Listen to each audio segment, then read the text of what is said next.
राम राम मंडळी. तर ह्या शेतस कटोरला ह्या आयुर्वेदिक राहतस, चांगला औषधी गुणधर्म राहतस, या पावसाळामा कटोरला चांगला येतस. तर एकदा तरी कहावानं ह्या भाजी 1/2 किलो कटोरला लईनू स्वच्छ धुईसन ह्या उबालाम कापेली दात गॅसवर कढई ठी 3 पळी तेल टाक, तेल तापणं का अर्धा चमचा मोहरी, अर्धा चमचा जिरं, 2 कांदा बारीक कापीसन त्या टाकानात परताई लेवानात 8-10 लसूणना पाकळ्या ठेशीसन टाक्यात त्याही परताई लेवानं 8-10 कडीपत्त्याना पानं आणि थोडंसं हिंग टाकीसन परताई लेवानं 1 मोठा लाल टमाटा कापीसन तो परताई लेवाना शिजेपर्यंत कापेल कटोरला टाकाना 2 मिनटं परताईसन 5 मिनटं झाकण ठेवानं.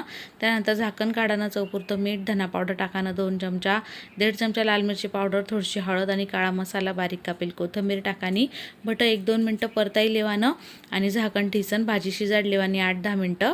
आणि मस्त भाजी शिजनी का आवडत होईन तर येणावर कूट टाकानं भाजेल शेंगदाणानं 4-5 चमचा.